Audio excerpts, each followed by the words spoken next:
Alrighty then. Good morning, good afternoon, good evening, whatever time it is, and wherever you're watching. Welcome.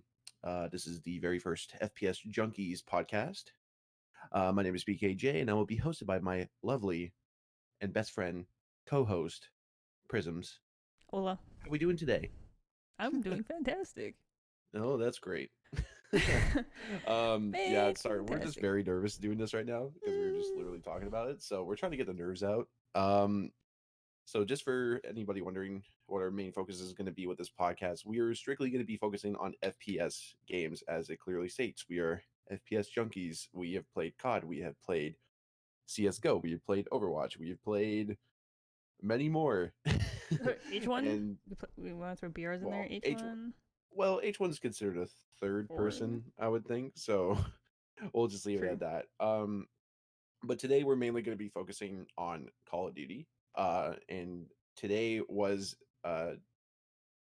Championship Sunday for 2019 COD Champs. And wow, what a result. A result I wasn't expecting, but it was kind of crazy. So I'm going to just start off with the top by saying congratulations to E United and as a team of Clayster, Prasini, Arcides, Simp, and Abizi. What are Young your thoughts? young What are your gods. initial thoughts of Young Gods? Like, what are your initial thoughts of just like the result and everything?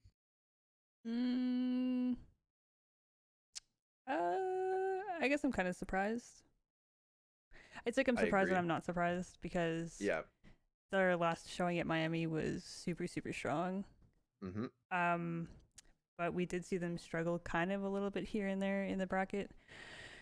So I guess they just turned up, dude. Like they just Yep. showed up when they needed to and took it away. Yep. And holy cow, Simp and Ibizi are nasty. They truly are like young gods. Like they, Yeah. Abizi was slaying out all weekend, and Simp was just making amazing plays, and like including in Search and Destroy. He probably had one of the sickest like three pieces with the sniper on Arsenal, Yeah. and I honestly couldn't. Like I was out of my chair when that happened. Like you and I were both sitting at our computers in Discord watching the Twitch stream, and we were both just losing our shit. And Like his it was striped just insane. shots, like I've never Hmm. seen anybody shoot with a pistol like that. Yeah. He's just nasty. He's just good at his job. And the twins are really good too. They pulled a really good Hmm. game today. A whole series. I mean, what was it? I was we were talking about that was Arsenal again, the hard Hmm. point against Optic or something, and they between the two of them dropped like 40 plus kills and didn't even die more than like double digit, like 10, Yeah, I think 15 it was like times. 10 times. I think they died like 10 times combined, Yeah, so and like like it was just a blowout with how they were playing. they yeah I couldn't believe it.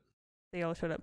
Clayster, I think Clayster just kind of did his job. I mean, you didn't see a Yep. lot from him, but he did what he needed to do when they needed him to do it. So Hmm. they just It worked was really well. overall, yeah, it was overall like a great team performance. Like they had a great bracket run in the winners bracket, and they took out big teams on the way. Like they took out EG, they took out Optic in the winners finals, which I wasn't expecting. I was kind of hoping for it to be a much more competitive series, just because Yeah, Optic's been playing well all weekend, and that was the first time they dropped down to losers bracket, and unfortunately they lost to 100 Thieves and got honest 3 out there, from and how they started this tournament and how they ended it, it's like two different teams. yep, It was kind of really upsetting to watch. yeah, it was. And I know you're a big Optic fan and have been for quite some time. Um, Yes.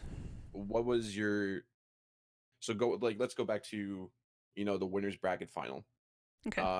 What was your take on like the chemistry between you're looking at EU United's chemistry between Optic Gaming's chemistry, because there definitely was a bit of a struggle after map 2, because that was the potential for Optic to go up 2-0, because they won the Seaside Hardpoint and they were up 1-0 in the series, and then they had a 5-3 lead in the, I believe it was it Payload Search and Destroy. They were up 5-3, then they lost 6-5. Yeah. Yeah, Yeah. something like So like that. when you look at the chemistry between the two teams, like you could tell the casters saying like, oh, it's like very unmatched. But like, what was your opinion on that? Because EU was clearly the better team that whole series.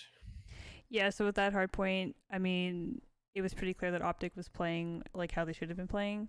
Hmm. When that search and destroy happened, though, I don't know if it was like a conflict of opinion within the game, but it seemed like once they lost that 5-3 lead, when they Hmm. let EU come back with those 3 rounds, it was like they just, I don't know if they want, if you want to say they gave up, but I think they were just frustrated and they were just Right. angry. And so Hmm.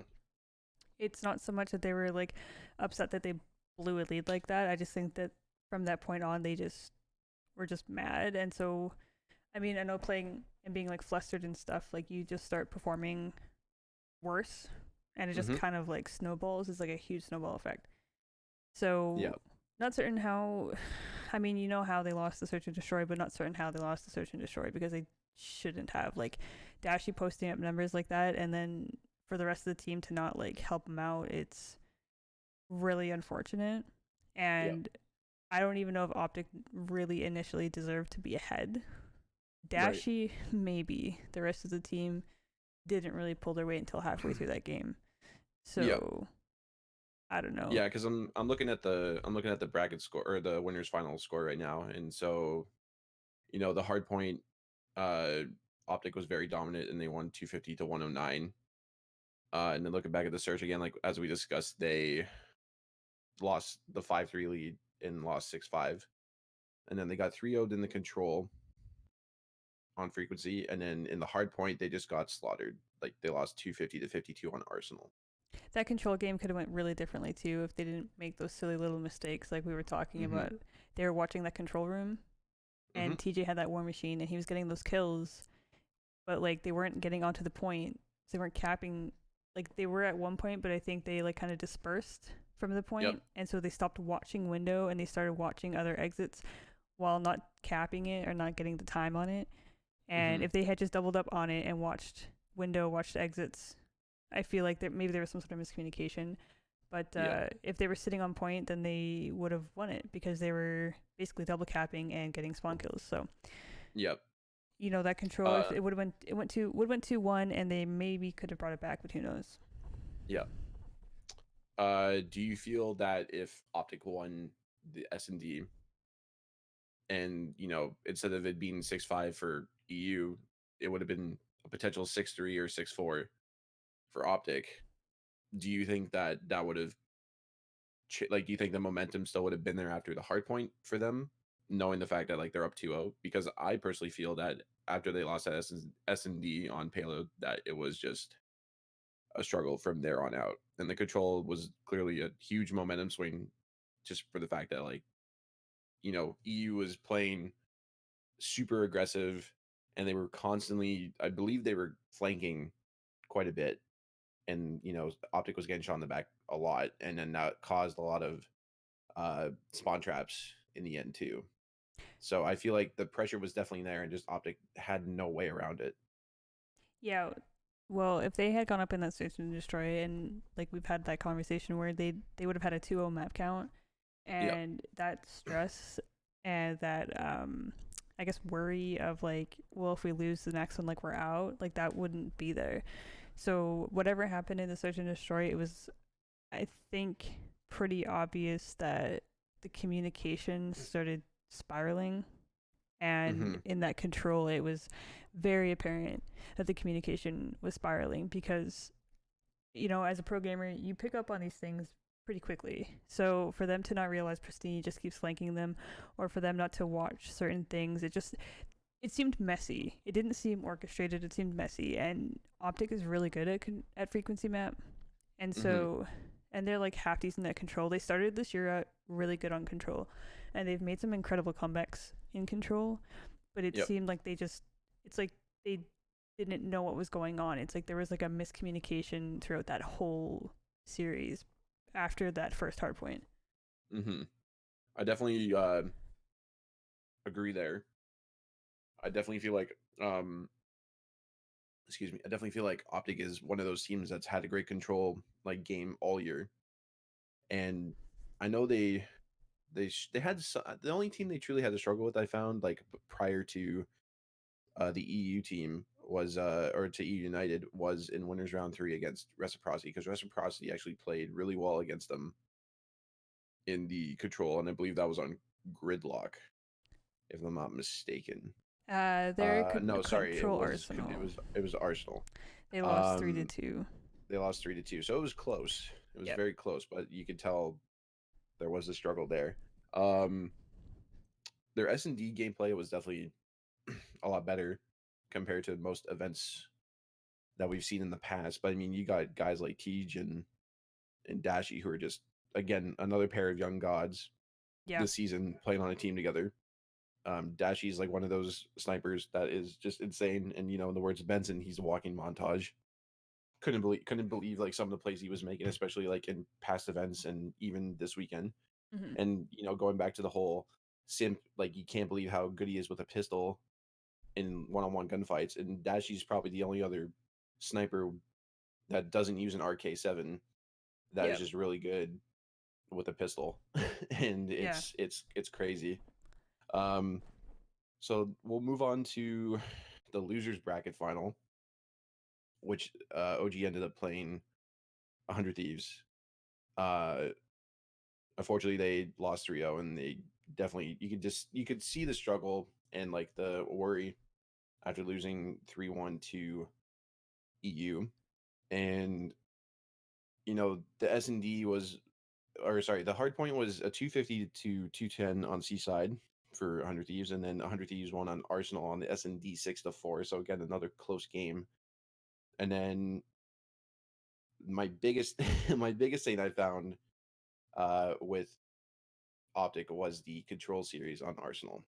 There was one play that we talked about while watching the stream, was when they had cap B, and then they were capping A, and Teach had his what did he have? He had the War Machine, and he used it window on A, and he got a Yeah. kill, and they just automatically turned, and Slasher just came in and got a 2-piece, Yeah. and that That's pretty much that's screwed the game for them. to me.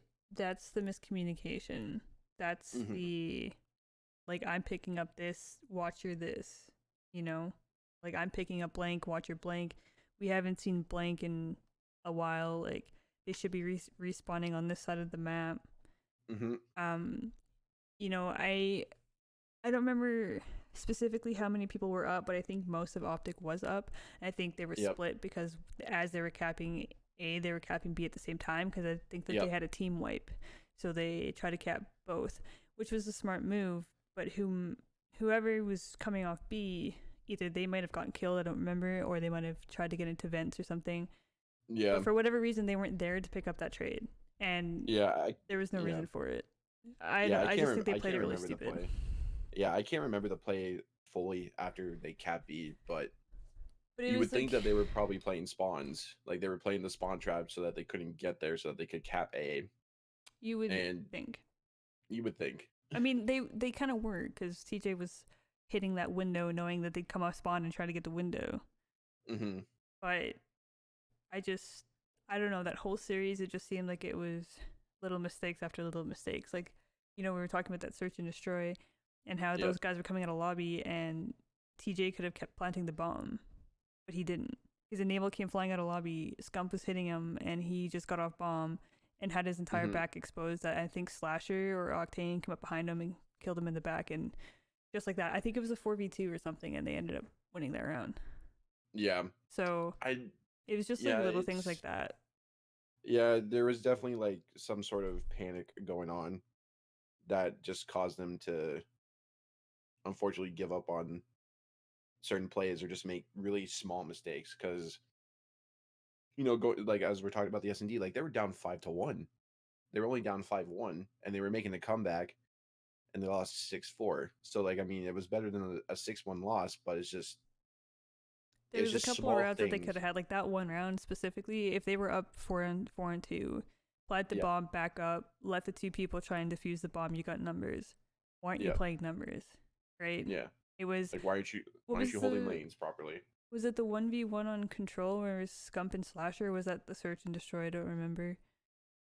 And I said like he could have went up vents, and instead, It was control. It was control. yeah, oh It yeah, was it him was and they were playing Octane too. I lives. think it was him and Octane. Octane, I think it okay, was Scump and Octane, and he because could have just Octane had played an lives. ICR. yeah, Octane had an ICR, and Yeah, yeah, yeah, yeah. Scump had a SOG, and he automatic. And I know Octane saw the cross just because you could see from his camera view, like when they were spectating, like he saw Scum cross.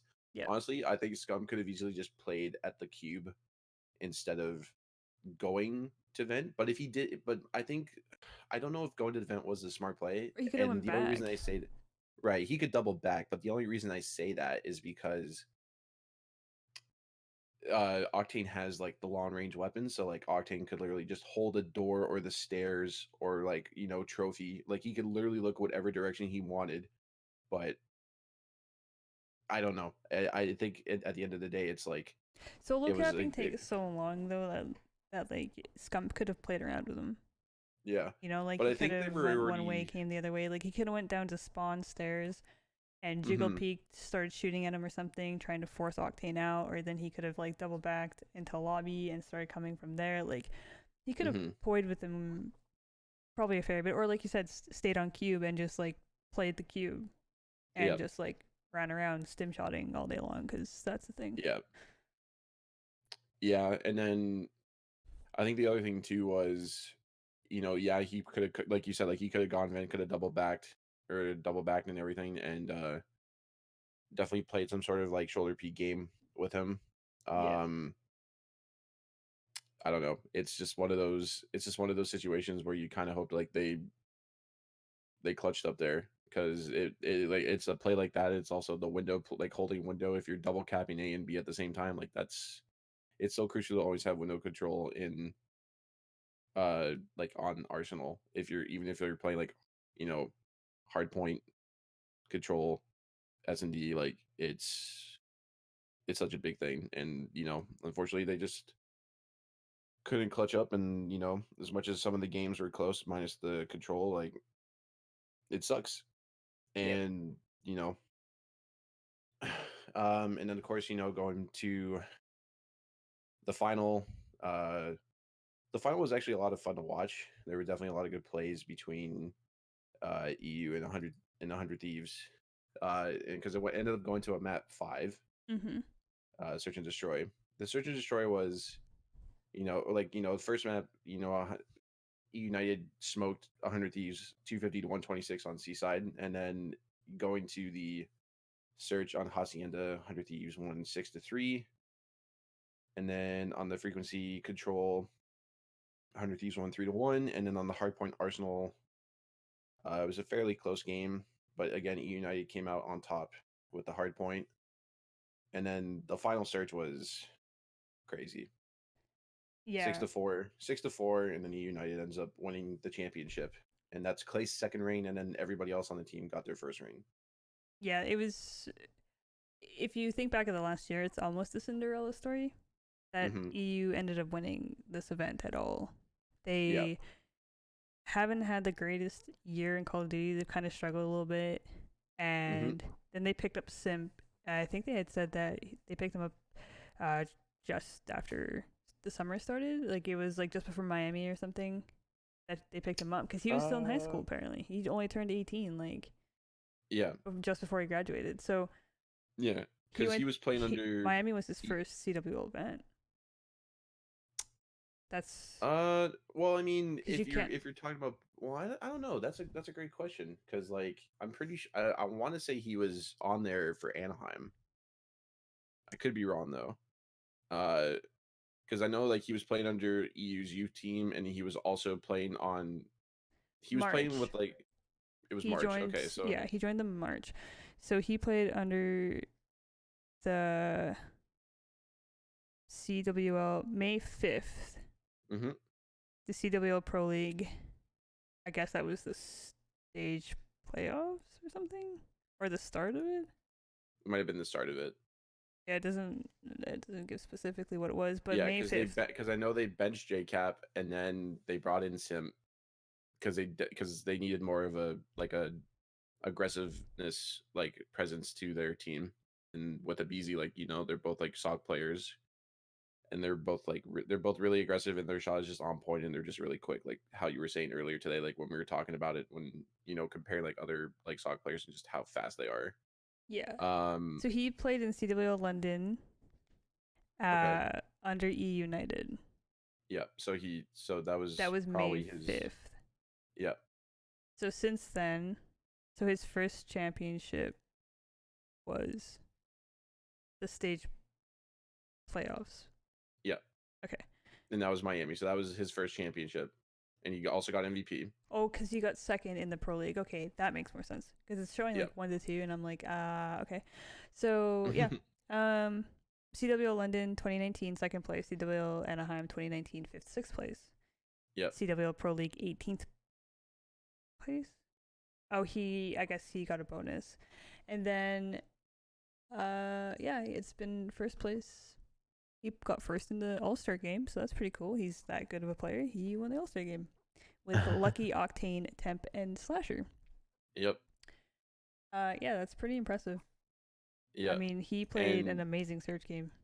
yep. And like I said, like he got a MVP at Miami, Yep, and he got another MVP at Champs. yep, and one So I champs. mean, So and one Champs, pretty and that good was his start to first ever. your 18th year, I think.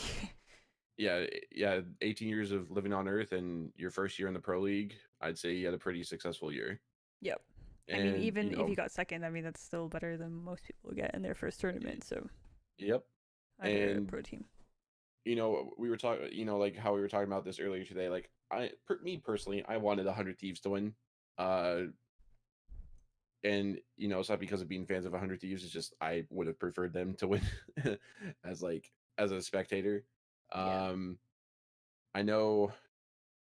Uh, it would have been it kind of would have been like a little emotional, and it kind of would have been like a bit of a storyline just because of this being optics like last time ever playing at an event for Call Mm-hmm. of Duty. Uh, but we'll discuss more of that in another episode of the podcast. Yeah. Uh, It's too much to talk but about. yeah, and you know, 100 Thieves. I think 100 Thieves played great. I honestly think they could have taken it to a second series.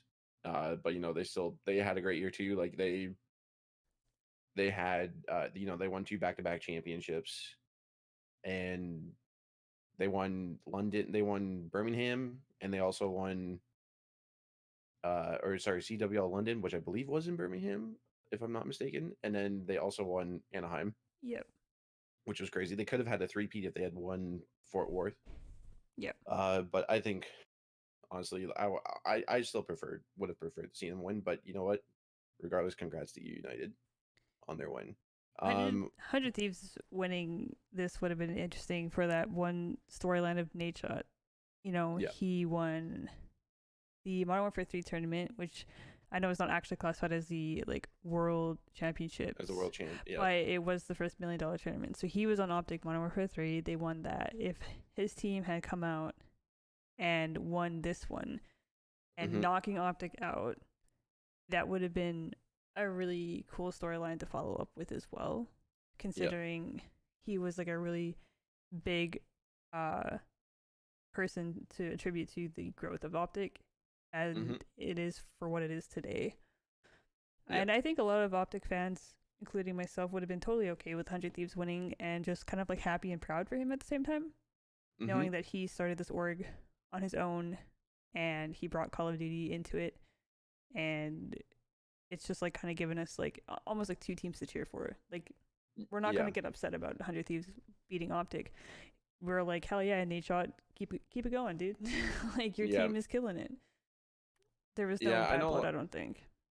Yeah, I know a lot of people say there is a rivalry between Optic and 100 Thieves, and some people don't realize that it's not the players that have a rivalry. It's the fact that it's Nate Shot being an owner of 100 Thieves and Optic and Hector being the owner of Optic. It's like playtime. It's like when you and your brother play against each other and you both want to win, but you're totally okay with each other winning at the same time. Yeah, exactly. It's it's good luck, have fun. It's jokes, yeah. It's it's jokes. It's it's good to see there's definitely a little bit of friendly competition of two owners that are great friends. One being a former player of Optic, and now being a well-known person in the Call of Duty community and YouTube community, and it's great to see somebody who has won championships to now own a team and you know get the investor that he needs to make his org successful and also bring together a great team. And I think 100 Thieves became an amazing team for COD when they picked up Priesta. Like Yes. Priesta is such a good player, and I enjoyed watching him all year. And he was definitely like the second, like him and Karma were like two of the best uh ruin players Oh yeah. to play in Priest Black Ops is 4. his grapple plays are insane. He The play he uses made. them on like the most exceptional like I don't even know how to explain it. It's just like he like the way he uses the grapple is more than just to get his ruin kills. Like Hmm. he uses it almost like a wall climbing that doesn't exist in the game. Like you saw, I don't know if it was against Optic or if it was against United. The Um, Arsenal game, right? Where he like grappled above the yes, door and he like flew across it, but I like want above to it. say I want to say it was the Control Arsenal Yeah. against Optic, where he grappled above the door when somebody was coming in. I believe it was Dashy because I'm pretty sure it was the Tempest character, so it might have been Dashy, but I could be wrong. But regardless, the play was amazing. He literally grappled ahead and crossed over to the other side of the door and took out the guy instantly. It Yeah. was a So they 200 had IQ no play. idea. They had no idea that he like crossed over. No, They like were it looking was in a the great wrong play. corner. Yeah. It was It was a crazy. great play. Um, but yeah, I mean, it's crazy champs. I mean, it was a long week for champs, and we were pretty much watching like every day. Yeah, we It pretty was much saw all of insane. it. Yeah, and like one of the big, like I guess we'll go on to like one of our next topics that I wanted to bring up was just I couldn't believe like how many like I just couldn't believe some of the upsets. Like Genji. Genji didn't even get out of pool play, and they played great all year round. I don't even know what happened there, man. They had a pretty good year. Yeah, Like, especially with the last couple of tournaments. I mean, weren't they the ones who got second place last tournament they against got the 100 second place Thieves? at Miami. Or Yeah. no, sorry, they got second place at The Anaheim? I think it was Anaheim. Yeah, it was Anaheim because they took out Optic in losers final, and it was 100 Thieves versus Genji, Yeah, and then so they actually yeah, almost won it.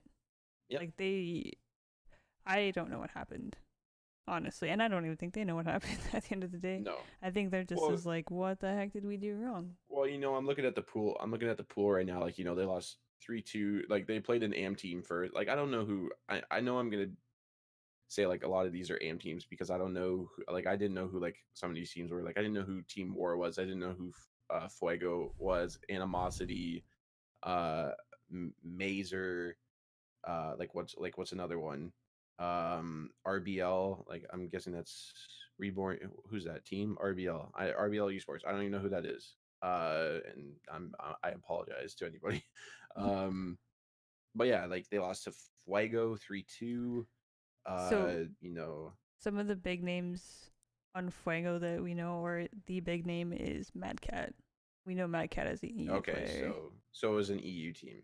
Yeah, so was Team War. Team War, they had Davey, they had PD, we've seen Yep, Josh, we've seen yep, Vortex a little bit. yep. So, Um, yeah, Genji. So Genji lost 3-2 to Fuego. They lost 3-0 to Team War.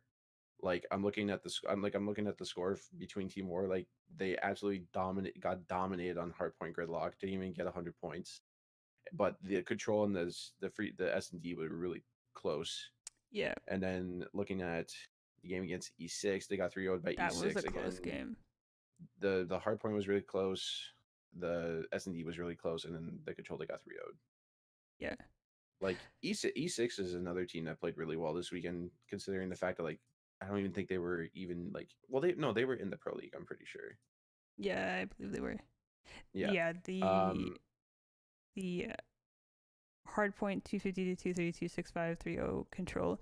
I mean, we see a 3-0 control, but that control could have went either way. We don't know because we didn't watch Yeah. it, so it Yeah. doesn't I help honestly us. didn't. But I Yeah. mean, I have a few friends that are big fans of Genji just because they love they're like good friends with one of the players that's on the team, Major Maniac.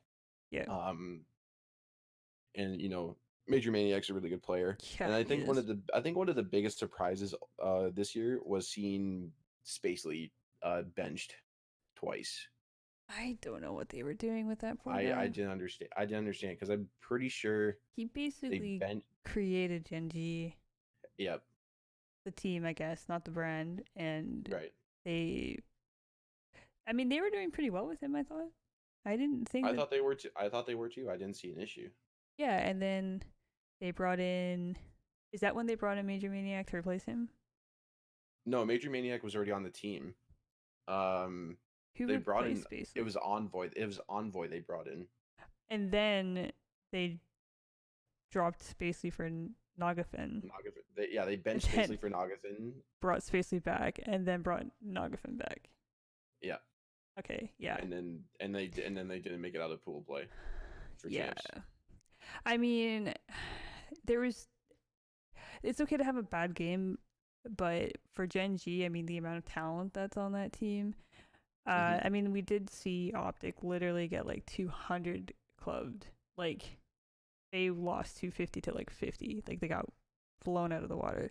So for Yep. them to lose, for Gen G to lose to Team War 250 to 92, it can happen. The search seemed Yep. to be a little bit closer, 6-4, and that control was 3-2, so it could have went either way. Yep. But we see it a lot and especially in champs when you're not used to playing teams from other countries and they show up and you don't know what to expect because there's no VODs to watch. You don't play Hmm. in the league with them. You don't know their play styles. You don't play them as players very often. They're overseas. I'm pretty sure like Timor and Fuego qualified from EU because I think that there's a couple players on rec that are EU, but I think that they're based out of North America, so they stay and Yep. play in North America. And the same Yep. thing, I think there's like Jared on Splice, who's like the Hmm. same thing. So Yep. obviously Timor, Team Fuego, I think that they are not from North America. They don't play with these guys, and it was probably hard to play against them. Like you don't know what they're going to bring to the table. Yep. A So 100%. those games could have went either way. Like Genji lost to Fuego 3-2. So again, a five round series. Yep. E6 was the only thing that blew them out of the water, and honestly, E6 did a really good job this weekend. And they got fourth place, so that's Hmm. they shouldn't beat themselves up over that game. The rest of them, I would be pretty upset with myself. Yeah. Um. Yeah. I was. I think the first thing I like when I heard Genji had completely like just like didn't win like a single game in pools, or like they didn't like they won maps but they just didn't win a game against anyone.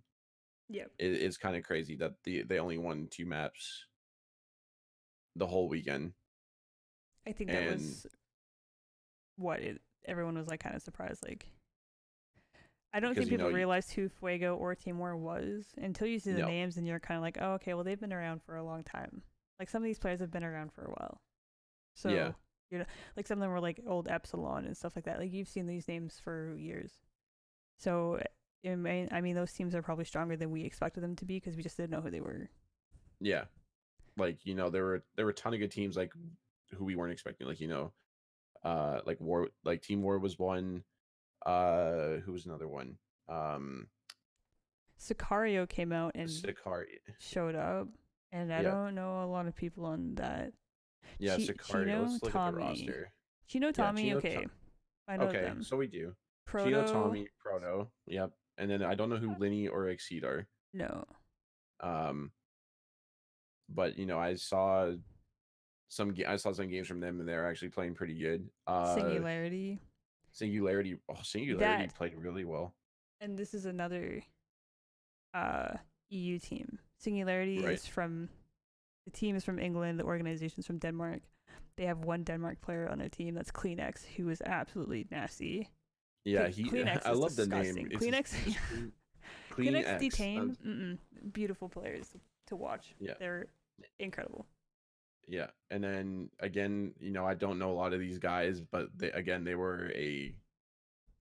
were actually a fun team to watch, and They beat kudos to those guys. Luminosity. Like, that's Yep. crazy. Mm-hmm. They beat Luminosity was Luminosity. another upset too. Yeah, because they beat Luminosity in. Well, I'm pretty sure they dropped down. yeah, they dropped down to because they lost to Sicario in winners round one and dropped down to losers, and they took out Envy, and then they played LG, and unfortunately they lost 3-1 to LG in losers round two. But some of the games like we watched like in between, like watching like 100 Thieves or like Optic or like E United, like they were a great team to watch. Yeah. And some of those guys on that team, they got bright futures ahead of them, especially with this franchise league coming up. Hopefully there'll be some uh decent, hopefully somebody will be willing to look into those guys, because honestly I think they were a fun team to watch, and they absolutely played amazing regardless of the placing that they got. And making it into losers round two with not really a lot of people knowing who you are, I would say that's pretty good. So Yeah. Well, and I mean, if you look at it this way, we we see Genji not making it to bracket play at all, which was like mind-boggling to everybody. But yep. then you also have teams like FaZe, Envy, and Splice who placed top 16. And Yeah. I'm not surprised at who the top 3 teams were, but I am surprised at who the top 8 teams were. You have Yep. FaZe, Envy, Splice, top 16. Envy with Aches on it. That's not a common placing for him at all. Splice has been pretty hot this year. Mm-hmm. And FaZe, I mean, they've got some really strong players on the team. We got Zuma on the team. Like, he's pretty nasty when he wants to be. You have Yep. Celium went off this weekend. Celium was another good young god that was picked up this year. Mm-hmm. And He played great. He put up big numbers. He almost dropped a 50 bomb on a map, I'm pretty sure. I believe you're right. And I must have missed it, to be honest, though, because I didn't see it happen. they yeah, I mean, I don't know. Those placings for me, like I'm kind of surprised. I would have expected those teams to get top 8. And then Yeah. there's a bunch of amateur teams. Well, I say amateur teams, but it's just teams that we haven't known of before. Not really amateur players, but you have Yeah. teams like War and Sicario, Singularity, Elevate. Like these teams were making like top 12, like Yeah, beating because out Elevate. these bigger name teams, and you're just like, what the heck? Yeah, because Elevate again was a mixture of American players with, I believe, a French player this year. Yeah, Because they had Whalers is French. because they had Profizi, Whalers, M. Ruiz, Believe, and Lacefield. So we've seen Lacefield at champs before. I think he was with Aches when they knocked Optic out. He played with Aches, Assault, and Ricky on Cloud9. Yes. Back in Black Ops 3, and they took out Optic. Yes. In losers, and they forcing Optic to place top 7. Yep. Profizi, we've seen him around for a while. Yeah, Profizi, I'm pretty sure played on Panda. Yep. Panda Gaming during IW. Black Ops 3 or IW? I think it was IW. Because he played with Profit, Fastballa, and I can't remember who the 4th player is. But yeah, he's been around for quite some time. I'm trying to think of who else. I'm trying to look at everything else and like see who else is around. Units, that was another team. Units was a bunch of EU players as well. You got it doesn't say who the active roster is, but I know you got like Rated, you got Joe, Weeman, Cammy, and I believe it was Nolson. Was the I'm pretty sure, I could be wrong. Yeah, that was the current roster, and Joe, they Rated, Nolson, Weeman. Yeah, and I'm pretty sure they placed top 6 at champs this year. Interesting enough, it says here that they left today, August 18th. Yeah, that was today. So they definitely. Oh, the team disbanded today. Yeah. Oh, it's a temporary team name for the former denial. Okay. Yeah. Huh. Yeah, because units, they had a pretty good weekend as well, and they made it to losers round 4. Their team in logo the bracket is so funny. Yeah, it's literally just straight up text. It's just units, and Yeah. then you got Joe with glasses on there. Yep. So, um, Awesome. yeah, and then they lost to E6 in losers round 4, and they placed top 6. So again, another EU team showing up. Do you think Uh, the tournament would have went differently if EG knocked EU out? oh, absolutely. That Because if we was go, a close series. well, yeah, because you had them play in winners round 2, Yep. and yeah, they went down to the wire, and the S&D, like they won the S&D on Arsenal 6-3. And I know there was a lot of bad blood there between Clayster and JCap, because they were teaming together on E United, and then JCap gets dropped for Yep. Simp, and pretty much there was a lot of turmoil going on, because there was a lot of there was a lot of rumors and speculations, Clayster was going to get dropped, or like the twins were going to like retire or leave or something. And it's just like it was just it was just so much to think about during the year, because they were struggling all year. But like the first event they played, which was Vegas, and they got second against Optic. Yep. And the rest of the year before Miami, they pretty much were having a hard time, because you watch the Ascent, which is the docu series that E United has, and it's just like you can just see the frustration in Pristine all the time. Like he's always so frustrated, always beating himself up about things. And then today, to see him, win his first ever champs in his first ring, and the emotion with him and his brother, because like he did it with his brother, Yep. and you see the emotion in when him just like shedding tears of joy, and he's just so happy, but he's like he can't believe it, like he's just an emotional wreck. And he's like, his mom is hugging him, and he's hugging his mom, and it's just like I'm happy for him, and I'm happy for his brother. But yeah, the I think if EG had won, because EG ended up playing, who did they play in losers? They ended up playing Elevate. They beat Elevate, and then they would have gone off against 100 Thieves. So if EG had won, or if EG had beat them and EU played Elevate, of course E United probably would have won.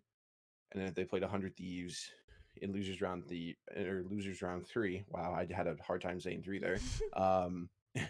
If you see them playing 100 Thieves in losers round 3, I still think it would have been a very close game, because then they would have gone up against uh they would have gone up against Reciprocity, Yep. and then they would have played E6. So I think the cutoff would have probably been at 100 Thieves in losers. But like, Yeah, I think if EG made it through mm-hmm, and beat E United and then had to play units, if yeah, EG won again or if units won, I think OG would have stood a better chance. yeah, I think Optic would have had a better chance of winning if if EU United had dropped to losers, because I'm not gonna lie, like I look at the bracket now and I'm thinking to myself like, wow, like like on the one side, Optic had there was much more competition on the right side compared to the left side of the bracket. Yep. But the only reason I say is just because I'm going off of a lot of the teams that were like in the pro league, and then a lot of the EU teams were on the left side of the bracket. So that was crazy to see that. Um, but yeah, 100 Thieves would have been the cutoff in the losers. Now, one of the matches um, that was crazy to watch. I believe this was this in bracket play, or not in bracket play, but in pool play. This was uh there was LG versus UIU. I That was don't. LG versus UIU in bracket play. yeah, I'm pretty, or not in bracket play. I'm pretty sure it was in pool play. Oh, pool play. Yes. Yeah, it was pool play. That when methods choke the search and destroy. This is when Methods choked the Search and Destroy. Poor That guy. was you know Skies clutched up, but I think Methods played that like super poorly Yeah. to lose that round 11. It's a 1v1 situation. Bomb's going down on B. Skies has got bomb and he's trying to play it. And Methods is just pre-aiming bomb when he literally could have rushed up at any point and just killed Skies. And they're literally playing Ring Around the Rosie at the wall at like the statue, and Skies ends up winning the 1v1.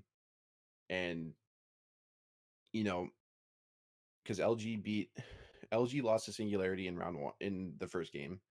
They beat UIU 3-2, and then they beat Vandy 3-0. And I'm pretty sure Singularity and LG tied for I think they tied for first place in their pool. They tied for first place, but map Yeah. count was different. Yeah. UIU had to beat Singularity. No, Hmm. Singularity had to beat UIU in order for LG to qualify. Right. Which they did. They Yes. beat them 3-2. Uh, but yeah, it was just I was very surprised to see LG struggle in the bracket play, like in pool play, because it's like Formal's a great player, and like there's a lot of great players on the team. You got Formal, you got Slacked, and you got John, who've been teaming for the last 2 years now. Well, yeah. And Slack and John have been teaming pretty much for quite some time before Formal had come onto the team. And then to see them lose their first pool game against an EU team that we haven't heard of or seen was crazy. And but seeing that the going to game 5 with UIU was a bit surprising, because I know UIU, as much as they have like some pretty decent players on there, I think I was more surprised by the fact that like it even went to a map 5 than anything. And then to see the most the most cringy 1v1 like with two AR players, and one of them just making a better decision than the other was just crazy, because I was really jaw dropping, thinking like, why didn't Methods just run up to him when he was trying to plant bomb? Like, he literally just could have run up to him and killed him. You Yep. had full health. The you had the advantage. You're gonna make him Or hop just get off to like a bomb, better position so that if he plants the bomb and he runs away, you can see him. right? Not like in And wide open the way he was. yeah, like he literally just could have gone right and just literally got him after he planted bomb, because there's no way he's gonna pull out his weapon in time with the bomb, with dropping the bomb. Like, Yeah. Yeah, it was a it was weird crazy. play. I But mean, yeah, even Methods jokes about it now, but he was like, damn. yeah. But Um, but yeah, again, like looking back at the pool play, like I couldn't believe some of the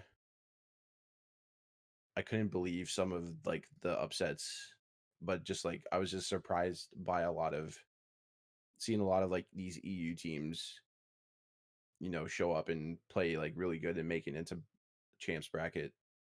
yeah. And kudos to those guys, because they all, like, a lot of those teams played really well. Some of them showed up, and some of them placed in the top 8, whereas like a lot of teams that we were expecting to even place like top 16 like didn't even make it that far. Yeah. And uh yeah, so like I think overall champs was a big surprise. I think it was the most surprising champs. It was a lot more I think it was a lot more fun to watch compared to last year. And that's not to go against saying that like just because we didn't see Optic in champs last year doesn't mean it was a great champs to watch. But then again, World War II was a pretty shit game. Well, So that's kind of it. The World War II is like was a pretty slow game, so this was a much more fast-paced game, yeah. and it seemed that throughout the year there was never like one specific team that was just like super dominant all the time. Hmm. And so I think it made watching the tournaments even more interesting, because then you had all those teams that won tournaments throughout the year come together to play off for the big tournament. Yeah. So, I mean, we saw so many crazy plays and comebacks and reverse sweeps and like 249 to 250 hard points, and like it was it was just really entertaining to watch for sure. Yeah. Much better game to watch. Yeah. And then, going back down to looking at, the winners bracket, like first round. Um So we know Splice. So we know like these are the teams like we know that went down to losers one. So we know like War, Splice, Singularity, Envy, Phase, 100 Thieves, uh, Heretics, and Elevate went down. Um, I was surprised, like again upsets. Like I was like Splice was out losers round one, Envy was out losers round one, Phase was out losers round one, and then Heretics was out losers round. Well, Heretics was out losers round one, but I honestly, you know, I didn't think they were a top team. But again, the only reason I say it is because I was expecting at least Genji to be there Yeah, as one of those teams. I think But I mean, Heretics, even if they didn't get through losers round one, I think that they should be quite proud of themselves yeah, as being they like making it that far. a Spanish team that came through, and this wasn't their first time like shocking us. They had a really good tournament, I think, when they played at Anaheim, Hmm. and they made a name for themselves there. And they played at London. Yeah, they were 5-6 in London, 7-8 Anaheim, 7-8 Pro League. Then they got 9-10th Pro League playoffs, and then they placed 13th, 16th at the championships. But honestly, like as a new team that kind of came out of nowhere, and a Spanish team that we don't see very often, like at all, No, they no, played incredibly, yeah, and incredibly especially in well. like the last, yeah, and especially like in the last few years, like where you're only seeing where we were only seeing a lot of these like EU teams or like Spanish teams, like it was only if we were doing like over the border, like across the or like in another country like tournament, Yeah, like I mean, ESWC or like Gfinity. yeah, like we never really see these European teams until we go over there and we do the Gfinity stuff, or we do Yeah, like CWL London and stuff. Which is why I yeah, think like when Team War came over and when Singularity came over and everyone was like, "Who the heck are these guys and why are they so good?" It's just like hmm, we don't see them, and they are probably the Optic Gaming of their home country, and we just don't know. We just don't see right, it. yeah, and like we saw the game that they played against Optic, and just the calm, like they listen in with Heretics, and I was just like, we're not going to understand a single word these guys are saying unless you speak Spanish. And I could not, and I know you were saying, you're like, I cannot believe like how fast they are speaking. Yeah, Like you could tell like, oh yeah, like the comms are definitely on point, but we just don't know what the hell they're saying because I don't speak Spanish. So yeah.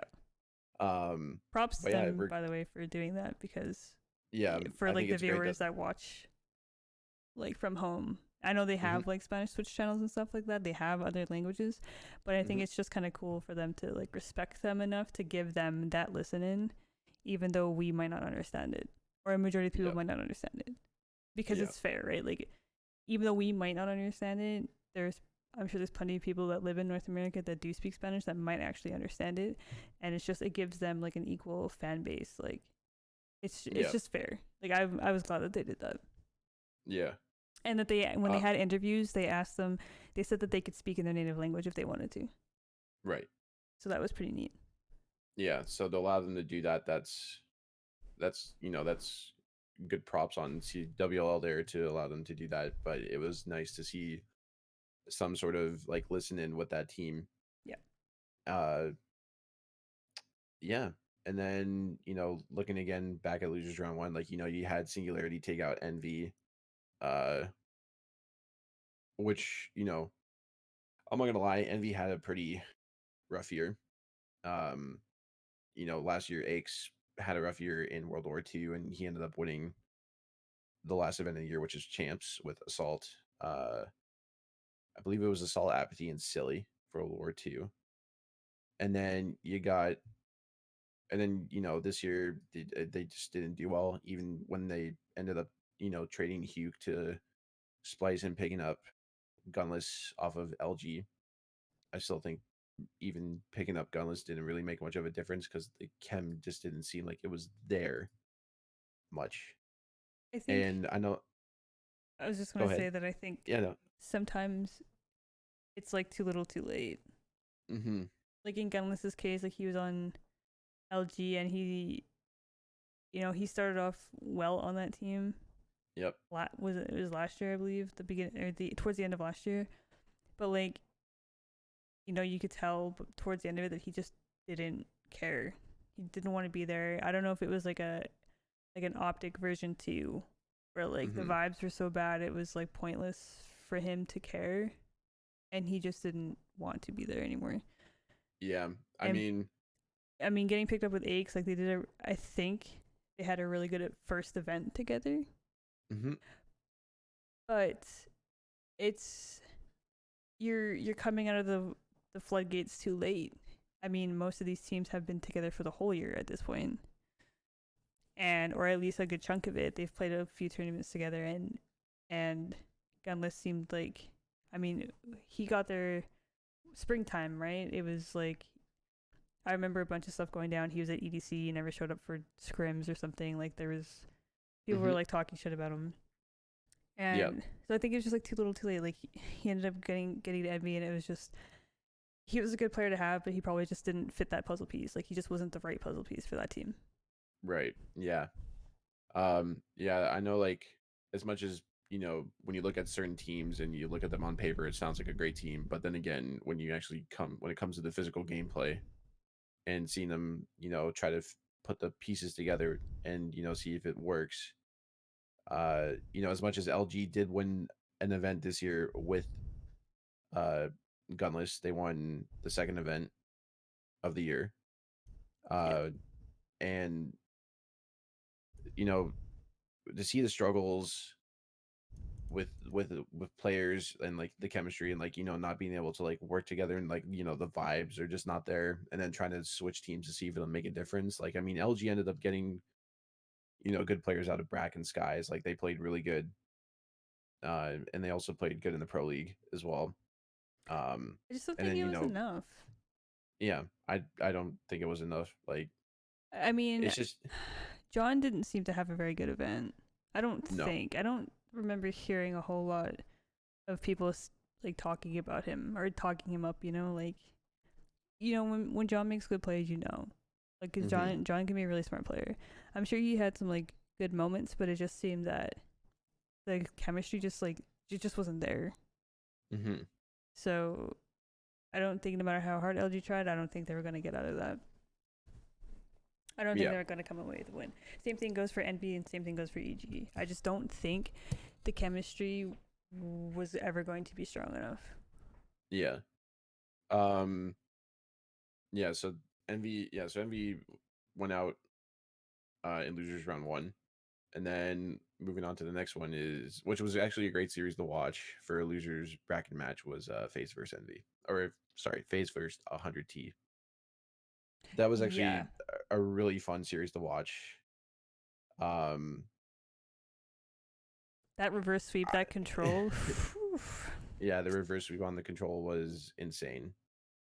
that was all they Uh, needed, man. yeah, like honestly, the first four maps, or the first four of the five maps, was Nail biting. insanely close. They were all insanely close. 250 to 217 for FaZe on the first hard point, and then 6-5 again for FaZe on the S&D gridlock. 100 Thieves again, the reverse sweep on the control, and then another close hard point for 100 Thieves.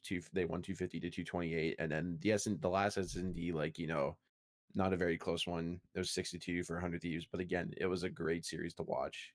There was a Yep. lot of hype moments watching that. One of the things that we noticed was Scraps and Wuskins, the EU twins. Uh, you know, Scraps was upset that he was out already, losers round one, and then you had his brother Wuskins make it all the way to losers round four against 100 Thieves. Like, they both went out by the same team in the losers bracket, and just seeing the love there between the two of them was great to see. Like, Yeah.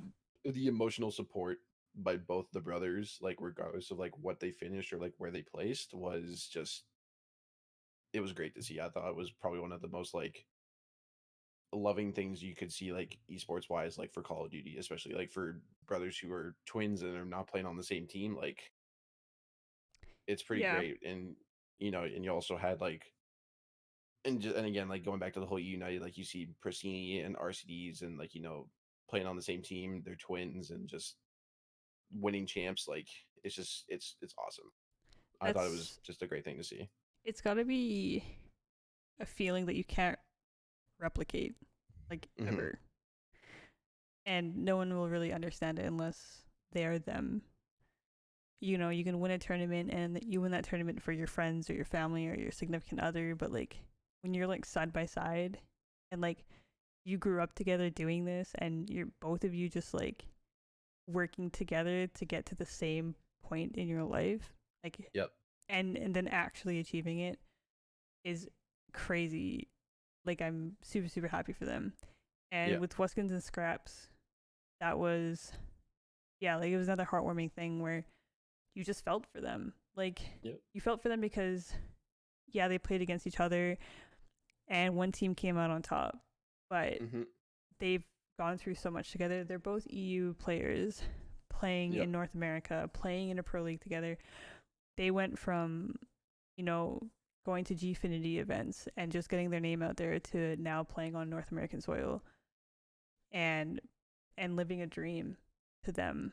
And Hmm. they did it, they got there together and then were okay when they had to do it apart. Yeah. And that's pretty cool. And how supportive they are of each other. Like it probably sucked playing against your brother, but for Scraps to sit in the crowd and he was wearing his Wuskins jersey and Wuskins was wearing his Scraps jersey just to like show that connection, like, yeah, like just because my brother's not next to me doesn't mean I don't care type Yep. thing. Like, yeah, it was really cool. And Yeah, it I was was super great to happy. see. Yeah. You know, there definitely were like a lot of great moments uh that happened this weekend. Um that being one of them. What would you say was probably like one of your favorite things to watch all weekend? Like, was there like was there like something that happened? Like, was there a play that was like you're like, oh my god, like this is like fucking amazing? Like, what was like you're like your jaw just dropped? Like, what was that one play you would say was like your favorite of the whole weekend? Probably two. Okay. So, If I know the two that I think you're thinking of, then I think we can agree they were definitely the two best ones. well, one moment is just the back to back 5 man Hmm. on I Optic. agree. That was insane. Seaside, Dashy got that 5 piece in one clip. Keep that in mind. It Yeah. was crazy if he got 5 freaking kills, but Hmm. he wiped out the whole team single handedly with one clip of his Yeah. gun, and then to be followed up with TJ getting a 7 kill streak, and he wiped out the whole team, and then two more. Like that Yeah. was insane. But then also that Simp 3 piece Yeah. The on Sim Snipe three Arsenal. piece was Oh my god. amazing. Watching Well, Simp because play Search and Destroy is magic. yeah, Or Dashy, his like Dashy on payload when he was using the strife and he got that turn on the tunnels or whatever. hmm Oh my god. Any of those. Absolutely yeah, incredible. like yeah, I'll definitely put I would definitely put Dashy's 5 man wipe, and then TJ's uh 5 man wipe plus the additional 2 kills to make it a 7 streak. And then I definitely agree again on Simp's sniper play. Um his 3 piece, because like you and I, like we watch a lot of CS:GO and we play CS:GO, and like it's always crazy to see like these like oppers get like 1v3 clips with a sniper, or even like 4Ks, or just 5 man or like 5Ks, and it's insane to see that in COD, whether it's with an AR or with a sniper. But like I would say, like, for the year, like, or like from champs, like Dashy and Simp were the best snipers for the tournament. Hmm. I know there was one EU player we saw. I can't remember what team it was on, but he was hitting some pretty nasty shots too. For a sniper? Yes. I can't remember who it was. Um, I want to say he was on Singularity though. I was gonna say maybe Insight. I I think think Insight was. Insight. I think it was Insight. Yeah, he had Um, a pretty good search and destroy. Well, a lot of good search and destroy games. yeah, one of the other plays that was That wall good to bang. watch. Yeah, the oh my god, the wall bang. Yeah, didn't even know it was Um, wall bangable. yeah. One of the Another good play was, like I think you said, was Dashy's 1v3 with the pistol. Yep. on Arsenal, and then another one was actually Priesta's 1v3 on Hacienda, Yep. and that was versus E United. Yeah. I mean, you could almost go on and on about them. There were so many Yeah, good plays, like there's so many good plays. Like so you, much talent. hmm And I'm pretty sure, like, I saw a tweet, and I want to say it was JCap, and he said, honestly, you would never see this sort of stuff in a scrim. Like, right, these things just come out of nowhere, and I guess with the adrenaline pumping, the environment that you're in, the vibes you're playing with, like, you can just do some of the craziest stuff, or the craziest stuff happens to you, so unexplainable. And yeah, it's tournaments are really, really special for that. yeah. I'm trying to think if there's anything else. I mean, I know we saw a few people already note that they're free agents today, like after today, or we noticed that uh because we were talking about earlier today, like how there were some players who were that we know are on loan, Yeah, as an there's a example. few of them, Like yeah. so I see Attach is already off his loan from EG, and he's already going back to phase. Uh, and then I know we were also talking about uh Crowder or Coach Crowder, and we were also talking about Priesta, who are on Back loan to from phase. phase. Well, I don't know if they're gone yet, but I would think after today they might be. But I'm kind of hoping 100 Thieves keeps those two because they definitely changed the way that that team played after they brought on both those play or when they brought on both those guys, because Priest is a great player, and replays come or Crowder is what he goes by now. He won a champion, he won a COD champs with Clayster, JCab, and Attach back in AW, and Mm-hmm. he's a great coach, and he really helped that team for sure this year. And I kind of hope to see them go back to 100 Thieves, even though we're going to see franchising coming to COD in the fall Yeah. time. So I think I think a lot of these teams are Yeah, actually going to be broken up. I right. want to say probably a majority of these teams are going to be broken up. With this franchising coming into play and everything being so city based, if hmm they're not willing to relocate, then that's a problem. Like we know, and I mean, we know a bunch of the Optic guys literally just up and moved their entire life to Texas Yep. just recently. Seth just recently getting his house finished.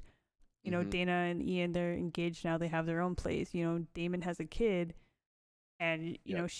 I think she's a school age now. Like she's kind of been going around the place, Yep. following teams, and like at some point they have to settle down. So Yeah. with the rumor that Immortals owns the LA spot, I don't see them going to LA. And if that's the case, I think that we're going to see a split in that team. Yep. I hope Well, not, but I don't know. yeah. We I do know there know. was. I was going to say Yeah. Splice is confirmed for Toronto, and Yes. that's the only team that we know is confirmed. Well, I think Envy's confirmed for Dallas. No. Yeah, I mean the roster for Splice is confirmed for Yeah. Toronto. We don't Yeah. know what the roster for Envy is going to be.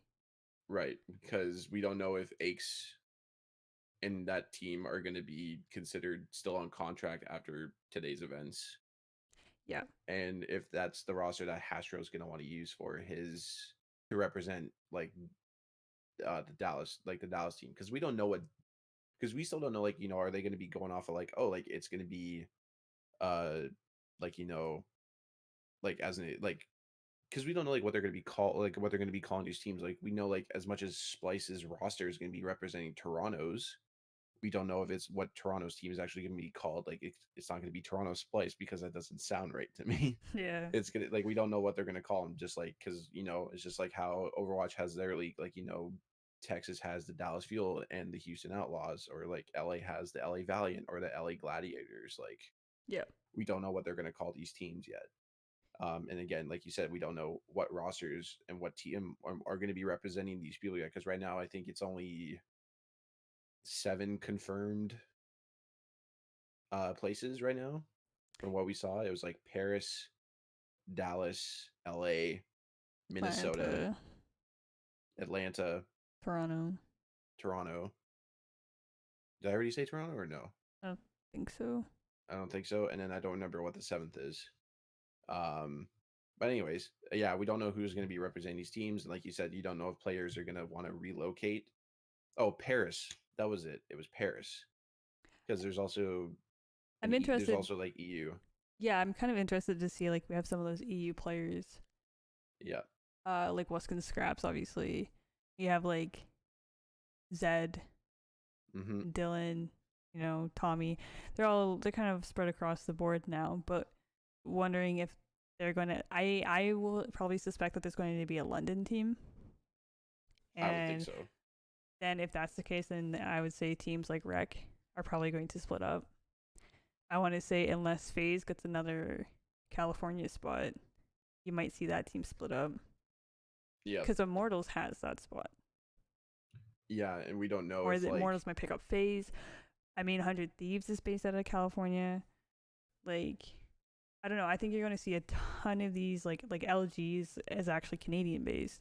But if there's only mm-hmm. one Toronto team and Splice has that spot, where's LG going to go? Yeah, like So, EG, same thing. We mm-hmm. don't know where they're going to go. Like, all these teams as we know them now, I think they're just going to be all new teams, actually. I think there's going to be new rosters across the board. Yeah, because right now, like from what we saw with CWL Intel today on Twitter, they released a little bit more info. They released some information regarding the franchise league, and like right now they're saying that they're looking to have about 7 to 10 players on a roster, which is kind of crazy if you think about it. Because the other thing we still don't know is if this next COD is sticking to 5v5. Because as far as we know, it probably is, but we don't for sure know if it actually will be.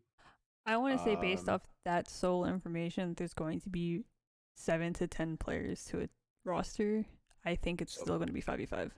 yeah, because right now, from what COD or Intel Call of Duty is saying, is that it's going to be 7 to 10 players a team. So pretty much it's similar to like what the Overwatch League is. They have a certain amount of subs that they can have, and they can bring in at any time. Because Minimum. I was going to say the way I Sorry. see it Yep. is that if it's 7 to 10 players per team, 10 Mm-hmm. is your maximum, then that's a player to replace every player on the team. Pretty much, like you can have your respawn specified players, you can have your Yeah. SMG specified players. Like, So that I think that right there kind of tells you that it's going to be 5v5. yeah, hell, like imagine if they just said, "All right, we're gonna have 2 subs that are strictly snipers for search and destroy." Like they could do stuff like that. It would be kind Yeah. of crazy, but I'm sure that won't happen. Yeah. Um, they're expecting slots to be worth $45 million in 10 years. Like that's a long time for COD franchising. 10 years. They're saying that like the spots are going to be worth that much, right? Yeah. Yeah. Mm, Um, it's tough. they're they're lowering the runtime of the league to only run for 7 months of the year, so January to July.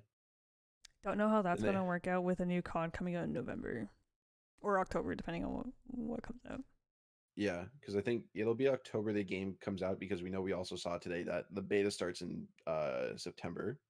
Mm-hmm. So pretty much in this off season, it's going to allow people to figure out like how can we get a league like how can we get a franchise spot, because like you said, there's some teams that don't even have any sort of spot yet, like we expected LG to have the Toronto spot because they're a Toronto based organization, like that's where their headquarters is. Um, so yeah, league to run from January to July, and then they hope to expand on to 28 teams, which is crazy. Like that's a lot. Like that's a lot of teams. But then again, like for 7 months, like it's not a lot of time. And then right now they're saying media rights to be worth approximately 20 million in year one. So you know that's also crazy. And then there was also something included. Uh, they also said something in regards to the Overwatch League, because this is just like in regards to the whole like revenue, that it was projected to make only $25 million in season one and ended up generating 82 million. Yep. like that's a lot of money if you think about it, and especially in season one when you're only supposed to generate a certain number, like that's pretty good. But I mean, at the same time, like there's a lot of things to take into consideration for the first year. Yep. But that's going to be for another episode. Yeah, it's yeah, we have a couple How much of time are we at right topics. now? I have no idea. There's no timer on this. There's no timer on this. No. Well, We're hoping to entertain for at least an hour of your time. yep, And that I is hope we right. did that. We're going to try to make sure we stick to a certain amount of time. It all depends on how much we can talk about with the topic. So in this case, we're trying to focus on 1 to 2 hours. I probably should have explained that at the beginning of the podcast, but I didn't, because again, this is a first time for both of us. So please bear with us. Before we end this, I think it's probably Mhm. important that we also talk about ourselves and why Okay. we know so much information and why we're big Call of Duty nerds. Yeah, we probably should. This again, something we probably should have talked about at the beginning of the podcast. Sucks. I Suck. apologize. Well, you can start since I opened the podcast Ugh. Okay. Well, because you have a lot more experience than me. So yeah. Oh my god, I dropped my phone and my keyboard.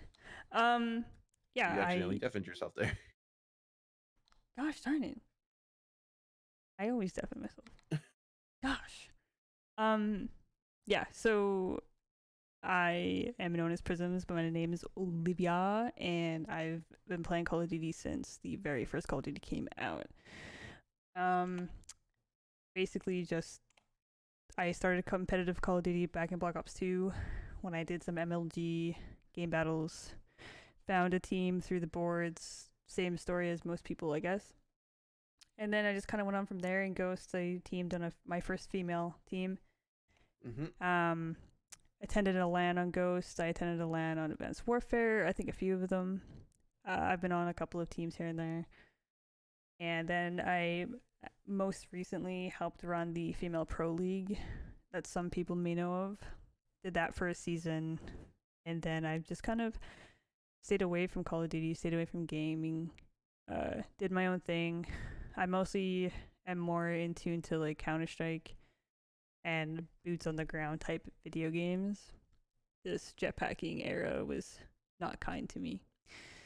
But hoping that with Modern Warfare comes out that I'll be back on the sticks for a little while, but we'll see how that goes. Been an Optic fan since I don't know, Modern Warfare 2, sniping videos and all that sort of stuff. So yeah, I've had my eye on Call of Duty for a majority of my life actually. So Yep. and here we are. I find that I'm pretty knowledgeable. I pay a lot of attention to things going on, and I don't know. I'm pretty passionate about this. So Yep. yeah, Well, I mean, after what we spoke with today, you could definitely tell with like your knowledge and your expertise from watching and playing. yeah. Uh, yeah. Is there anything else you want to add or No, nope? don't Okay. expect a lot of interactions on Twitter if you do follow me, because I don't use it that much. So congrats. Yep. Okay. Well, I guess it's my turn. Yep. So as you guys know, I go by PKJ. You can call me PK. Because for some reason people like to use the J as a G. I don't know why. They will say PKG instead of PKJ. What So a either they're just G. really bad at reading or they just don't read properly, I Or guess. I don't both. know. Yeah, or both, Mm-hmm. just um but I go by the name of Phil. That is my real name. Uh I've been playing video games since I was pretty much the age of 3. My first game I ever picked up was Super Mario Bros on the Nintendo NES. Um, in regards to FPS games and Call of Duty, I've been playing Call of Duty since the first one. Uh, my first ever first person shooter was COD, and I still love COD. I don't play COD as much anymore just because I don't like the way the games have turned out. In regards to competitive, I didn't really get into competitive Call of Duty till I want to say just midway through Black Ops 2. Um, I didn't really play it, but I watched it.